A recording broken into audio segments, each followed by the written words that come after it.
بسم الله الرحمن الرحيم. طلاب الصف الثاني الإعدادي، اليوم هنبدأ بحل تدريبات الدرس الأول وأهم الأسئلة للحركة الاهتزازية. بادئين بالسؤال الأول، اكتب المصطلح العلمي. بيقول لي الحركة التي تتكرر بانتظام على فترات زمنية متساوية. طبعا دي الحركة الدورية. 2. الحركة الدورية التي يصنعها الجسم المهتز على جانبي موضع سكونه. طبعا دي الحركة الاهتزازية. أقصى إزاحة يصنعها الجسم المهتز بعيدا عن موضع سكونه. طبعا سعة الاهتزازة. الحركة التي يصنعها الجسم المهتز في الفترة الزمنية التي تمضي بين مروره بنقطة واحدة في مسار حركته مرتين متتاليين. طبعا دي تعريف الاهتزازة الكاملة. 5. عدد الاهتزازات الكاملة التي يحدثها الجسم المهتز في الثانية الواحدة. اهتزازات على زمن يبقى التردد. الزمن الذي يستغرقها الجسم المهتز لعمل اهتزازة كاملة. طبعا ده كده الزمن الدوري. مقلوب الزمن الدوري او المعكوس الضربي للزمن الدوري. طبعا انا هنا كده بتكلم عن التردد. السؤال، اختر الإجابة الصحيحة مما بين الأقواس. بيقول لي ايه؟ تشمل الاهتزازة الكاملة طبعا 4 إزاحات أو 4 ساعات، يبقى الإجابة فعلا الأخيرة. عندما يصنع الجسم 540 اهتزازة كاملة في دقيقة بيكون تردده، طبعا الدقيقة دي بنحولها إلى 60، يبقى بنقوله 400، نقوله 540 على 60، طبعا هيبقى فيها التسعة. تمام. وخد بالك وركز معايا يا شاطر، أهم القوانين كاتبها لك هنا أهو، خدها سكرين. وطبعا لو انت معاك مذكرة القمة هتلاقيها موجودة معاك في صفحة 9. تمام. نرجع تاني للسؤال الثالث. إذا كان تردد جسم مهتز 6 هرتز يكون زمنه الدوري. طبعا هيكون عكسه، يبقى هتكون الإجابة 1/6. إذا أحدث جسم في دقيقة 120 اهتزازة يكون تردده طبعا 120، طبعا دقيقة بنحول ل60، يبقى هنقوله 120 على 60، يبقى فيها 2 هرتز. زمن اهتزازة كاملة يساوي، طبعا السؤال هنا زمن اهتزازة كاملة بيساوي الزمن الدوري. 6. الشكل المقابل بيقول لي عندما تتحرك الكرة من س لص، خد بالك من س إلى ص، في زمن قدره 2/100 ثانية. جميل. فإن تردده يساوي ايه ده بقى؟ عايز ايه هنا؟ ايوه برافو عليك، صح وركز معايا كده. هنا عايز التردد. طب ايه قانون التردد؟ التردد بيساوي 1 على الزمن الدوري. جميل قوي يا مستر. هو هنا مش عاطيني الزمن الدوري. طب ركز معايا، هو الزمن الدوري بيساوي ايه؟ الزمن الدوري بيساوي زمن اهتزازة كاملة. طب من س لص دي اهتزازة كاملة؟ لا، امال دي ايه؟ دي نص اهتزازة. برافو عليك. طيب لو انا جيت رجعتها تاني يبقى 2/100 و2/100 يبقى 4 من ايه يا شاطر؟ برافو عليك، يبقى 4/100. يبقى اذا الزمن الدوري عندي بكام؟ ب4 من كام؟ من 100. يبقى اذا هقول التردد يساوي 1 على الزمن الدوري، والزمن الدوري هيساوي 4/100. يلا شغل دماغك، الآلة الحاسبة. معيش آلة حاسبة. طيب انا في القمة هسيب السؤال يضيع مني؟ لا يمكن. هاخد آلة حاسبة لزميلي؟ لا. هعمل ايه؟ بص يا جميل، شايف هنا العلامة العشرية هنا ايه؟ من 100، صح؟ حلو قوي. هشيلها وهعوض فوق بصفرين، يبقى 100 على 4. ممتاز، تبقى الإجابة 25. 8. سرعة الجسم كلما ابتعد عن موضع سكونه طبعا بتقل. إذا كان تردد الجسم مهتز ب5 هرتز حاصل ضرب التردد في الزمن الدوري، يعني هقول 5 في، طبعا ما تنساش ان الزمن الدوري عكس التردد، يعني 1 على 5 مضروبهم هيساوي كام يا شطار؟ 1 صحيح. الميجا هرتز بتساوي 10 أس 6. تمام. جسم مهتز يمر بموضع السكون ب 120 مرة يكون عدد الاهتزازات الكاملة. ما تنساش احنا قلنا عشان يعمل اهتزازة كاملة بيمر بنقطة ما كم مرة يا شطار؟ كم مرة يا شطار؟ مرتين. برافو عليك. يلا بقى حلها وقول لي عليها، هتبقى الإجابة فعلا كام؟ 60. تعالى للسؤال اللي بعده. أهم القوانين احنا قلناها، هنبدأ نقول مسائل مهمة وهنسيبها كده شوية عشان نشتغل منها برضو في المسائل اللي هنا. هو بيقول لي احسب الزمن الدوري. شاطر. يبقى الزمن الدوري بيساوي، هنا عندي قانونين للزمن الدوري اللي هو بيقول لي 1 على التردد تمام. وعندي قانون بيقول لي الزمن على عدد الاهتزازات، هشتغل بمين يا مستر؟ اللي متاح معاك. يبقى متاح معايا عدد الاهتزازات والدقيقة، يبقى أول حاجة هقول الزمن بالدقيقة. يبقى أول حاجة هنقوله بقى الزمن بيه يا شطار بالدقيقة. تمام. بكام هنا؟ هنا هقول الزمن بالثواني.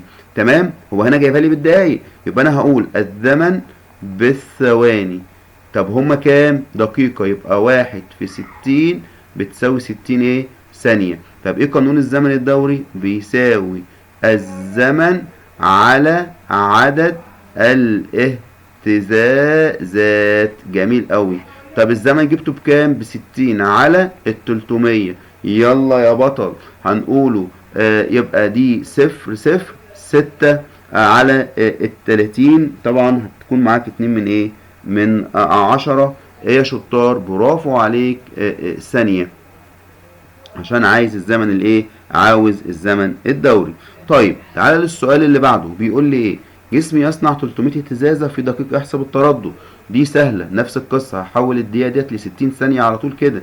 يبقى هقول التردد بيساوي عدد الاهتزازات على الزمن بالثواني. يلا يا بطل، عدد الاهتزازات بكام؟ 300 على ال60.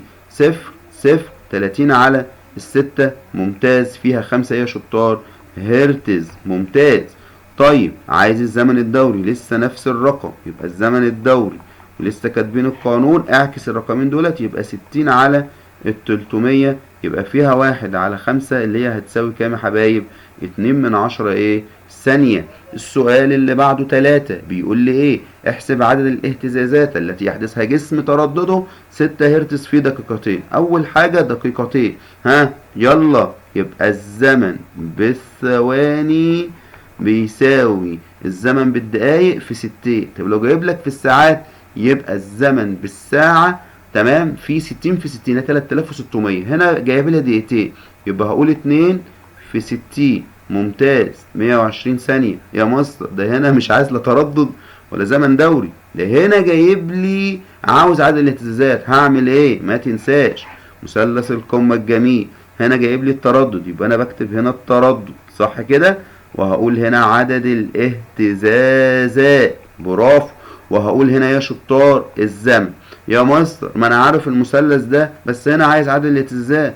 وماله يا جميل؟ يبقى انا عايز عدد الاهتزازات، هعمل ايه؟ يلا خبي اللي هو عايزه. عايز ايه؟ عدد الاهتزازات. يبقى هي دي صح. ايه اللي ظهر عندك؟ التردد في الزمن. خلاص يلا اشتغل. يبقى هقول عدد الاهتزازات بتساوي التردد في الزمن بايه يا حبايبي؟ بالثواني. وانا جبتها ولا ما جبتهاش؟ جبناها. التردد ب6، الزمن بكام؟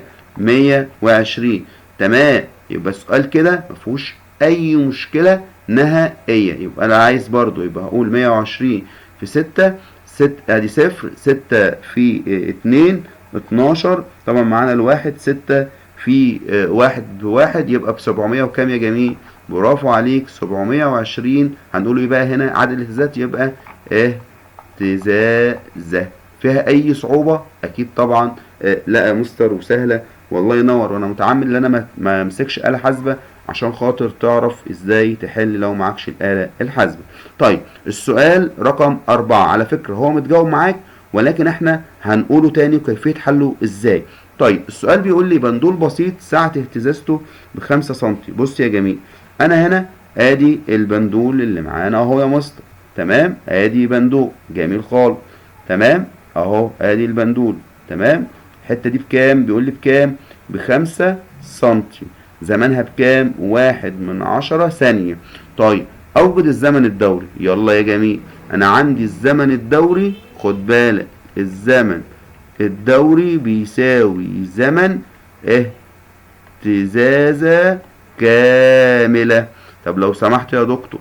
دكتور يا مستر؟ ايوه دكتور طبعا. طالما انت بدأت تشغل دماغك وتفهم، فدي بداية ان شاء الله مبشرة انك تكون حاجة كويسة بإذن الله في المستقبل. مش شرط برضو تكون دكتور، يعني ممكن تبقى دكتور في المجال اللي انت فيه.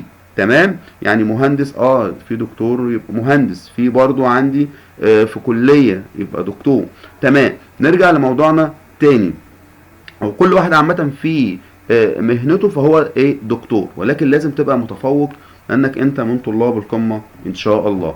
ركز معايا، انا كده قلت الزمن الدوري زمن الاهتزاز الكاملة. طب في معلومة تانية، انا عندي ان الزمن الاهتزاز الكاملة او الاهتزاز الكاملة عبارة عن زمن 4 كام يا شطار ساعات. طب حلو قوي. طب هو هنا ايه المفتاح هنا؟ هل هو اعطيني زمن دوري؟ لا. هل هو اعطيني زمن اهتزاز كاملة؟ لا. اعطيني زمن 4 ساعات؟ لا، هو اعطاني زمن ساعة واحدة. طب لو انا دلوقتي جبت الساعة الواحدة دي اللي هي 1/10 وضربتهم في الأربعة دولت هيطلع كام يا حبايبي؟ يبقى 4/10 ايه يا شطار ثانية. يبقى أنا كده جبت الزمن الدوري، كده أول حاجة جبتها الحمد لله. تاني حاجة عايز ايه؟ التردد. وبعدين بقى مستر مسألة طويلة ليه كده؟ سهلة يا جميل، مفيش حاجة صعبة معانا.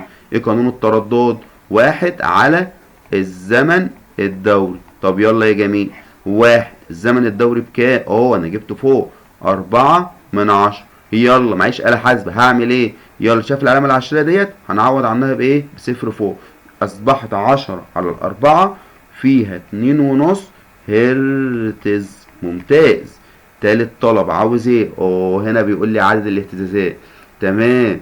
يلا ايه القانون اللي لسه قايلينه بتاع عدد الاهتزازات؟ هنطلع فوق شويه كده، المثلث ما راحش بعيد، مساله شامله كل حاجه. التردد في الزمن، صح كده يا جميل؟ ممتاز يا شاطر. يلا بينا. يبقى عدد الاهتزازات، هقول كده عدد الاهتزازات بيساوي التردد في الزمن. جميل خالص. طيب التردد جبته بكام؟ ب2.5. التردد جبته بكام؟ ممتاز، ب2.5. طب الزمن بكام يا مستر؟ هاخد انه زمن هنا، مش فاهم يا مستر الحته دي. بص يا جميل، اقرا المساله كلها. والمسافه الكليه التي يقطعها البندول كام ثانيه؟ هو قال لي 10 ثواني، يبقى في 10 ثواني. يلا الآلة الحاسبة هنا، خد بالك في 0 10 هتطير العلامة العشرية، هتبقى 25 اهتزازة. يبقى انا كده عندي كام اهتزازة؟ 25 اهتزازة. عاوز ايه تاني؟ بيقول لي احسب لي المسافة الكلية. ايه بقى المسافة الكلية ديت؟ خد بالك هتلاقيني انا كاتبها لك تحت قانون اهو. المسافة 4، المسافة الكلية هتساوي عدد الاهتزازات اللي هم معانا كلهم. الاهتزازات خد بالك على ايه يا مصر؟